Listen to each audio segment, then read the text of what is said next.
Bonjour à tous. Aujourd'hui, je trouve super intéressant en fait de vous causer d'une chose essentielle, évidemment, quand on s'intéresse à la maçonnerie. C'est donc l'étape fondamentale de fabrication du béton. J'espère que ces explications vous plairont. Je vous souhaite une bonne vidéo.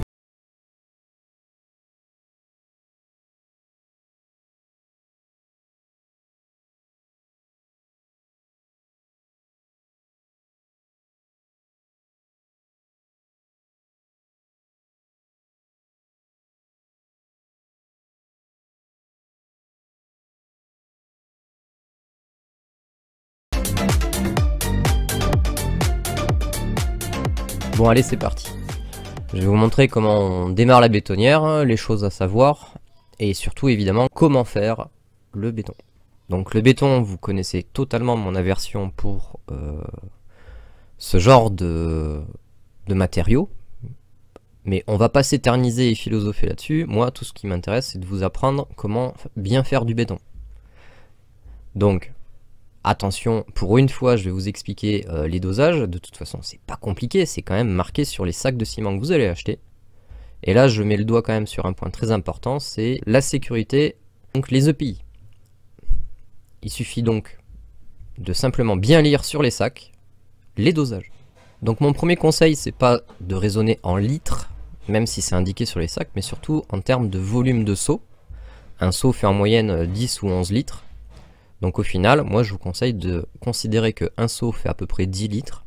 Donc on sait qu'il faut à peu près 2 seaux de flotte, d'eau, 5 seaux de sable et 8 seaux de gravier. Pour un sac de 35 kg de ciment. Mais le premier problème que les fabricants de ciment n'ont pas encore compris, et ça c'est quand même dingue, c'est qu'ils indiquent toujours le volume de sable et de gravier. Alors que là, comme vous allez le voir, et c'est ce qui va vous arriver le plus communément, on utilise ce qu'on appelle du sable à béton, qui correspond à l'exact mélange de proportion sable-gravier. Donc plutôt que de lire le dosage indiqué sur les sacs, moi je vous conseille franchement de faire un étalonnage avec un seau. Vous allez vite comprendre que un seau va correspondre à l'équivalent de 4 pelles. 4 pelles de sable à béton. Et il faut savoir que pour faire un béton qui soit dosé à peu près à 350 km3, il suffit simplement de faire la conversion. Il faut donc mathématiquement 40 pelles. Moi, personnellement, je préfère toujours raisonner entre 35 et 40 pelles. Ça me permet d'avoir une plage de manœuvre suffisante pour pas avoir un béton sous-dosé. Habituellement, il est surdosé plutôt que sous-dosé. Donc maintenant que vous savez que mon dosage, c'est pas très compliqué, c'est entre 35 et 40 pelles de gravier à balancer avec un sac de ciment.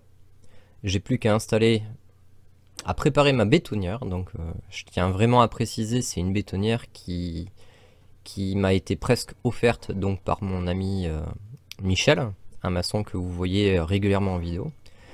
C'est une vieille Logne, c'est une sorte d'ancêtre, hein. Mais franchement, c'est une bétonnière qui a une capacité de 2 sacs de mélange. On est largement sur les 200 litres de béton pour 2 sacs de ciment. Mais comme vous allez le voir, il faut être maçon pour le comprendre. Franchement, utiliser une bétonnière thermique, ça a ses inconvénients. Et pourtant, je peux vous jurer que j'ai fait tourner la bétonnière la veille, elle a pété direct.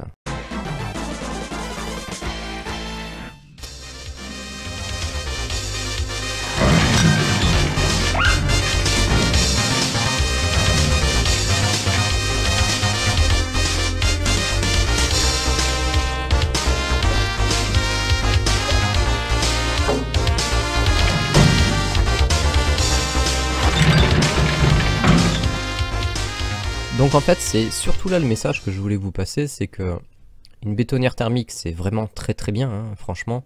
Mais vous allez voir, c'est quelque chose qui est insupportable quand on est professionnel. C'est tout simplement les problèmes avec les moteurs thermiques, ça arrive très fréquemment. Donc je vous laisse regarder le nombre de lancers que je peux faire. J'en ai franchement plein mon cul.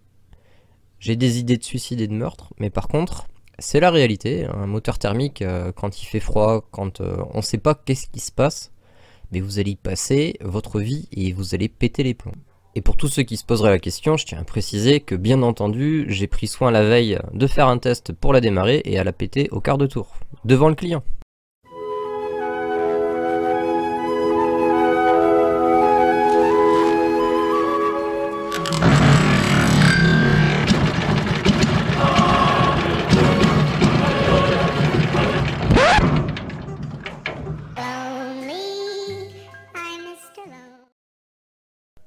Bon, on va pas se mentir, j'ai toujours dit que je supportais pas la mécanique, je supporte pas les machines, et ben voilà pourquoi je préfère l'électrique que le thermique. Ça me fait juste péter les plombs. Et en plus c'est que le matin, alors imaginez la rage que j'ai, parce que quand on s'énerve en plus on réfléchit plus. Allez, ça fait un quart d'heure qu'on se prend la tête sur ça, on respire un grand coup, et on réfléchit.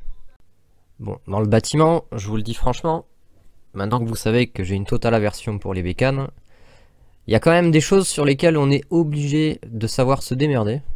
Aussi bien un apprenti que n'importe quel ouvrier. Ça, ce que je vais vous montrer, c'est franchement la base, la base des bétonnières. Si déjà vous n'arrivez pas à identifier ce genre de panne, vous allez voir, le jour où vous serez tout seul et qu'il n'y aura pas le gentil chef d'équipe ou les autres pour vous aider, et bien vous pourrez tout simplement pas bosser.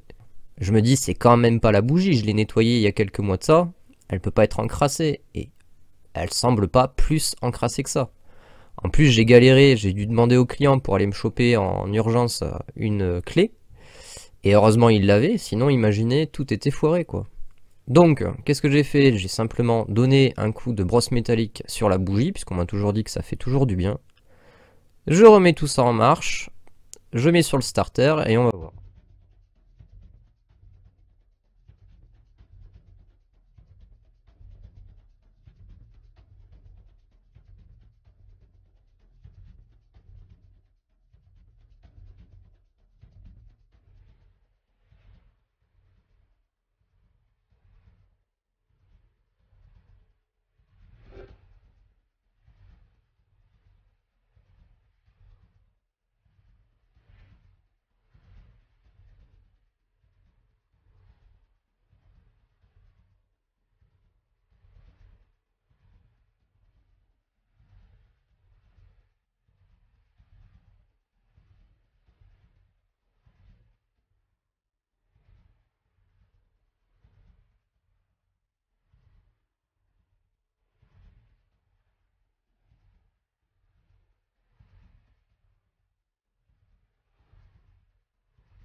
Donc, pour vite vous résumer ce que vous avez dû voir à l'écran, il n'y a pas besoin d'en faire tout un speech. Je vous explique assez régulièrement qu'il faut quand même orienter la bétonnière en position haute au démarrage, c'est-à-dire plutôt respecter un angle à peu près de 60 degrés. Il n'y a rien de formel, vous avez qu'à vous inspirer de la vidéo si ça vous aide. Pourquoi il ne faut pas la mettre comment dire, on va dire à l'horizontale? Très clairement, c'est tout simplement pour un meilleur brassage. Et surtout, vous noterez que quand j'ai commencé à faire ma gâchée, donc la gâchée, c'est tout l'ensemble du processus que vous voyez maintenant.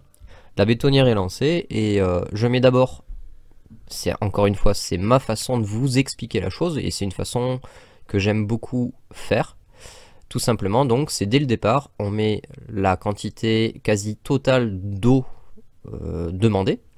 Si on lit bien les indications sur les sacs de ciment, ils conseillent 17 litres par sac de 35 kg.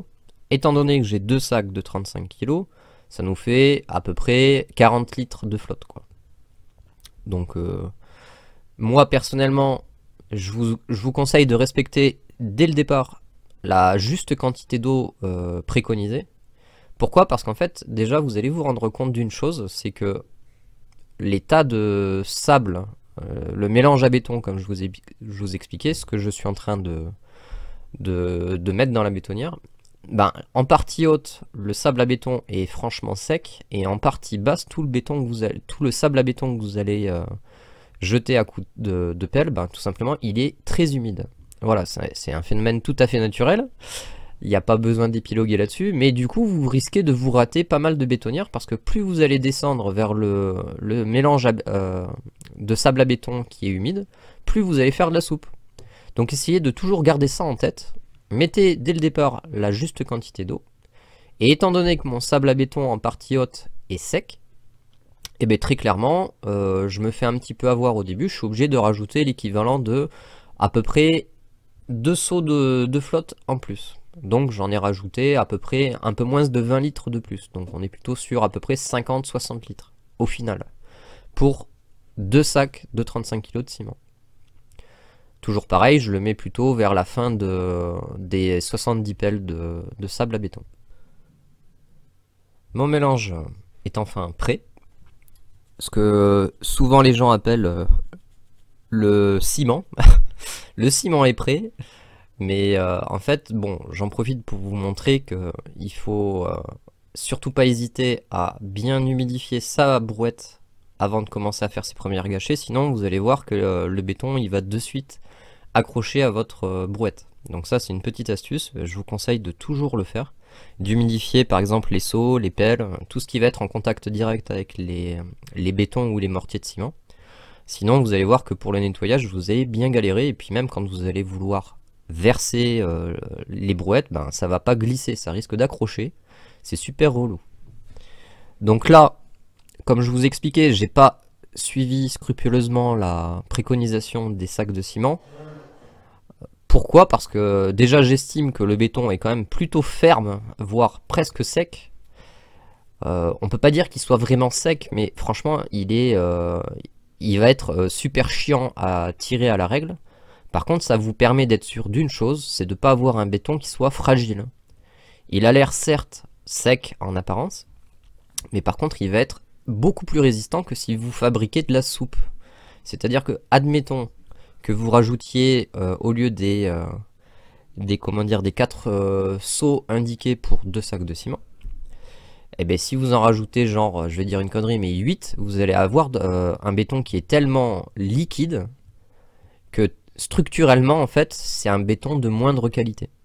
Certes, vous allez vraiment pas galérer pour le tirer, hein, ça va être quelque chose de tellement fluide et de liquide que pour tirer à la règle, ça va être un vrai plaisir. Mais il n'en est rien. Quand on fait du béton, un béton de qualité a beaucoup plus la texture que vous voyez ici. Surtout que j'ai pas rajouté d'adjuvant, et d'ailleurs j'en profite pour vous conseiller de mettre des adjuvants, c'est-à-dire des entraîneurs d'air ou des plastifiants.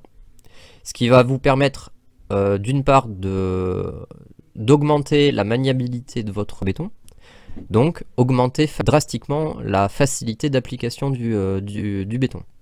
Dernière astuce et pas des moindres, projetez violemment l'eau sur les bords de votre bétonnière et sur le fond de la cuve de la bétonnière en mettant l'équivalent des 4 futurs prochains seaux d'eau pour la gâcher. Voilà, la vidéo est terminée. Bon, j'ai suffisamment détaillé les étapes pour la fabrication du béton. Et à quoi il va servir ce béton? Ben, tout simplement à faire une terrasse, un support avant la mise en béton de finition, c'est-à-dire ce sera du futur béton désactivé. Rassurez-vous, j'ai filmé les étapes pour vous montrer la fin du projet. En attendant, j'espère que cette vidéo vous aura plu, et je vous dis pour ma part, à des chats. Oh, fais chier quoi, putain, manquerait plus que ça quoi.